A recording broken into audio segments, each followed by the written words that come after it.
종교개혁 5대 솔라, 오직 성경에 대해서 배우겠습니다. 주의 말씀은 내 발의 등이요 내 길의 빛이나이다. 내용 살피기. 하나님은 기록된 성경을 통해서 말씀하십니다. 하나님께서는 성경을 통해 자기 백성에게 말씀하십니다. 성경이 완성되기 전에는 꿈이나 환상 등을 통해서 말씀하셨지만 성경이 완성된 후에는 성경을 통해 말씀하십니다. 성경의 저자이신 성령님께서 성경을 통하여 말씀하시는 것은 너무나 자연스러운 일입니다. 복음이 처음 선포되는 지역이나 선교지에서 특별한 방식으로 자신을 나타나실 때가 없는 것은 아니지만 그런 경우를 제외하고 하나님은 성경을 통해 자신을 나타내시고 말씀하십니다. 하나님을 아는 가장 분명한 방법은 성경을 통해서입니다. 종교개혁 시대에 과격한 개혁을 주장했던 제세례파 등 신비주의자들은 내면의 빛을 통해 직접 계시를 깨달을 수 있다고 믿었습니다. 문자로 기록된 성경은 초보자를 위한 것이고 성경의 문자보다 더 중요한 것이 성령의 직접적인 계시라고 생각했습니다. 성자께서 지배하던 문자 시대는 지났고 이제 성령이 직접 자기를 나타내시는 성령의 시대가 왔다고 주장했습니다. 성령은 성경을 통하지 않고 직접 개개인에게 말씀하신다고 했습니다. 기록된 성경을 버리고 하나님의 음성 듣기를 추구했습니다. 성경을 통해 하나님 말씀을 듣기보다 환상이나 직접 계시를 추구한 사람들은 종교개혁 시대에 많은 문제를 일으켰습니다. 성경 전체를 보지 못하고 부분을 강조하든지 문자적으로 강조하기 일쑤였습니다. 그래서 맹세와 무기 사용과 유아 세례를 금하게 되었습니다. 직통 계시를 주장하는 사람들의 영향으로 농민 전쟁은 더욱 과격해지고 결과적으로 많은 농민들이 살해당했습니다. 천년 왕국이 특정한 지역에 임할 것이라는 예언이 난무하고 그 결과 많은 사람들이 극단적인 신앙생활로 빠져들었습니다. 성경에서 떠나든지 성경에 충실하지 못한 기독교를 낳게 되었습니다. 종교개혁자들은 하나님께서 직통 계시가 아니라 성경을 통해서 말씀하신다고 가르쳤습니다. 루터는 직접 계시를 받아 천년 왕국을 주장했던 토마스 윈처를 비판하면서 그런 운동 배후에는 사탄이 활동한다고 책망했습니다.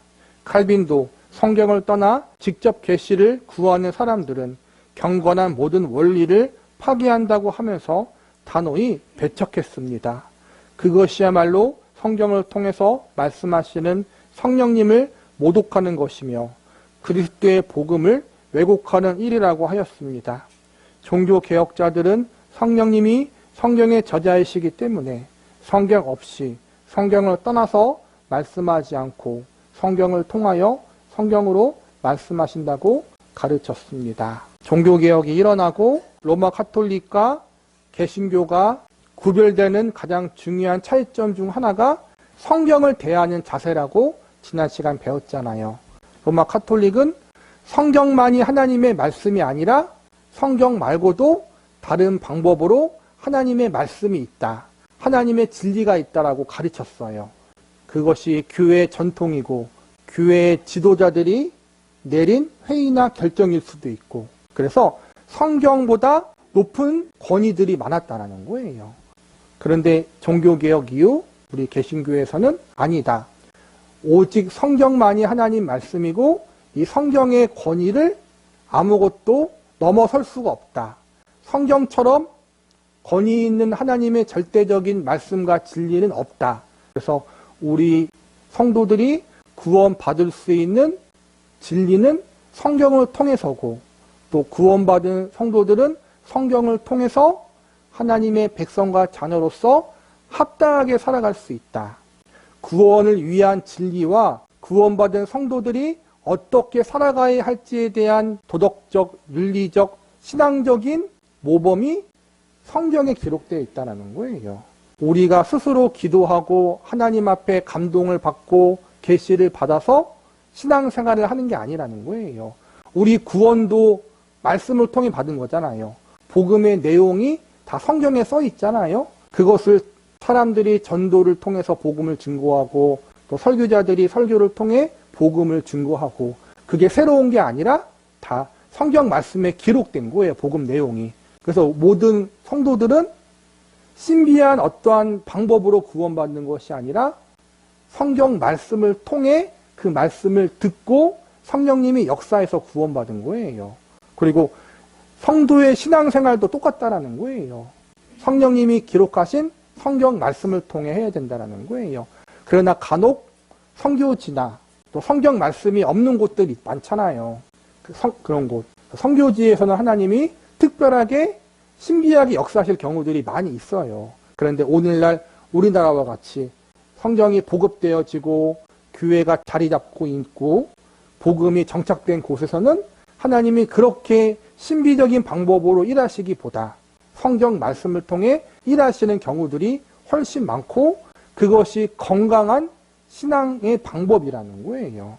항상 그래요. 초대교회 시절에도 이단들이 있었고 종교개혁 시대에도 이단들이 있었어요.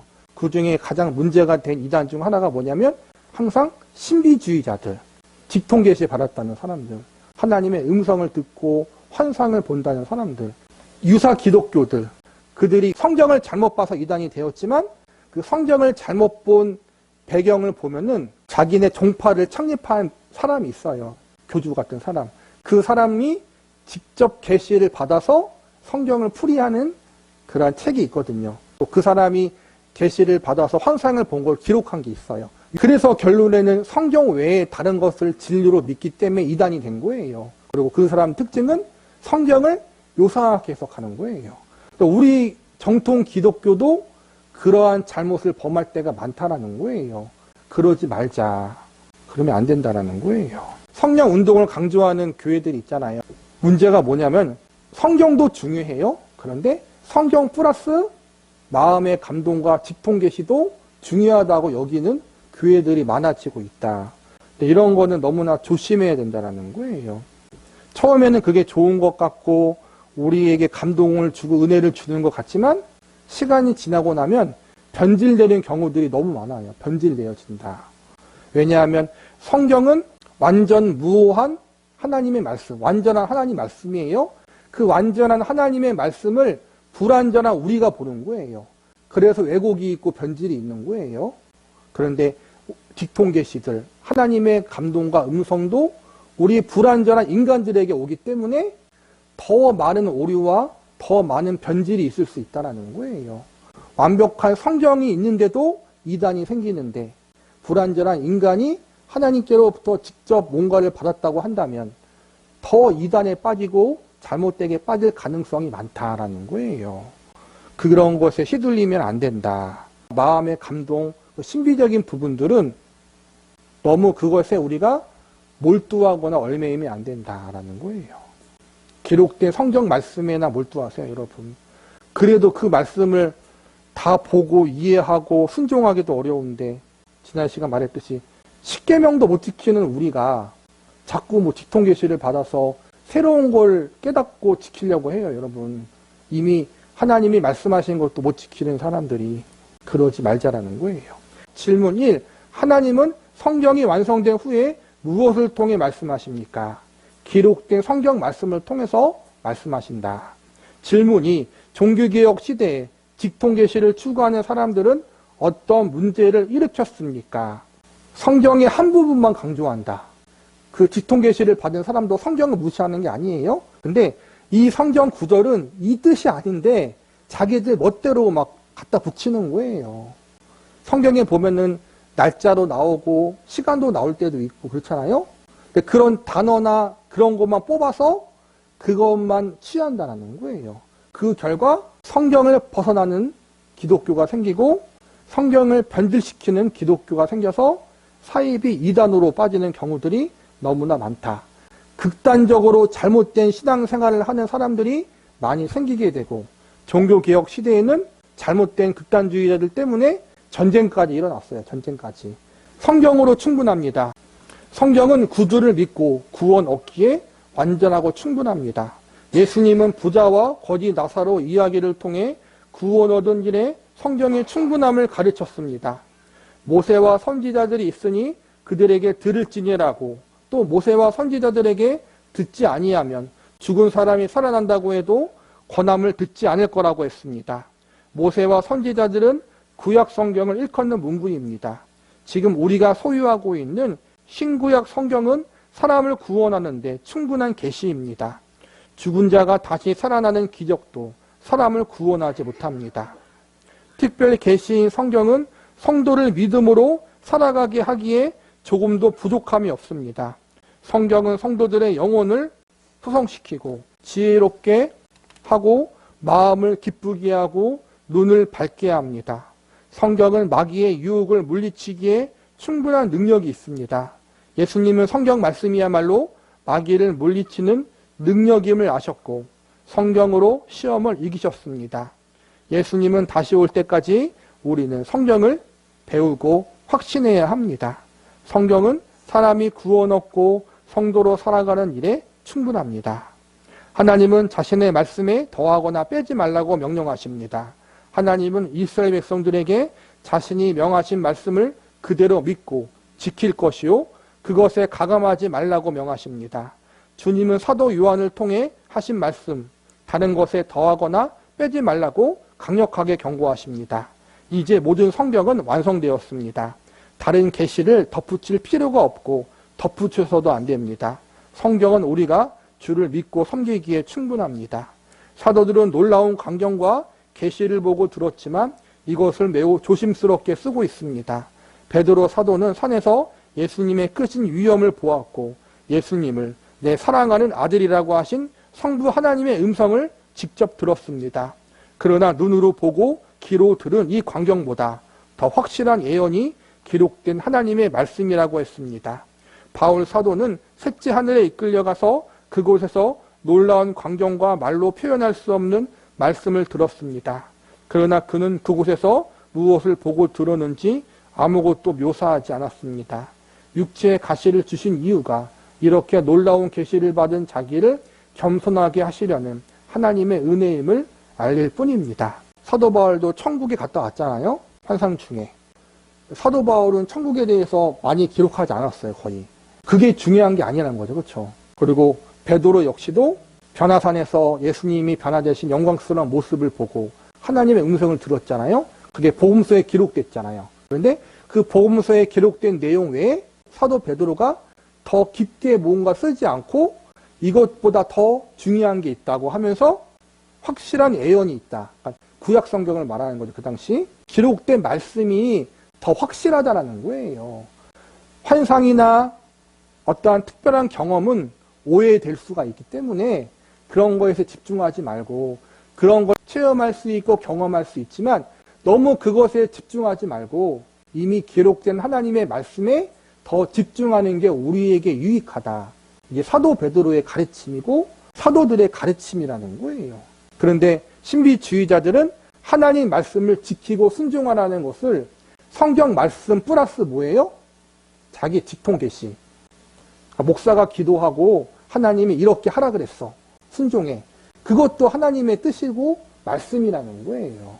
근데 그렇지 않다라는 그 부분을 조심하라. 성경 말씀 외에 하나님의 새로운 진리는 없다라는 것을 반드시 기억하라는 거예요. 성경 말씀만으로 충분하다라는 거, 충분하다. 우리는 부족하죠. 부족하게 여기죠, 자꾸. 그러니까 자꾸 이상한 경험을 추구하고 성경 말씀에 하나님이 내가 너를 사랑한다. 분명히 하나님이 예수님을 통해서 우리를 사랑하심을 계시해 주셨잖아요. 그렇죠? 근데 그 말씀에 감동하지 못해. 그 말씀에 눈물을 흘리지 못해. 그런데 신비한 기도 원장이 기도해 주고 성도님, 하나님이 성도님을 사랑하시네요 라고 하면은 감동을 흘려. 그렇죠? 이게 우리의 죄악성이라는 거예요. 성경 말씀은 항상 우리에게 하나님이 우리를 얼마큼 사랑하시는지 말씀해 주고 있는데 그거에 감동받지 못하고 자꾸 이 목사, 저 기도원 원장, 신비한 능력을 가진 어떠한 권사님을 찾아서 기도받고 싶어하고 그렇죠? 그 음성을 듣고 싶어하고 그런다는 게요. 그게 우리의 죄악성이다라는 거예요. 말씀을 펴서 보세요. 그 말씀 안에 얼마나 놀라운 구원의 섭리와 역사가 있는지. 그 구원의 놀라운 역사가 누굴 위해 예비된 거예요?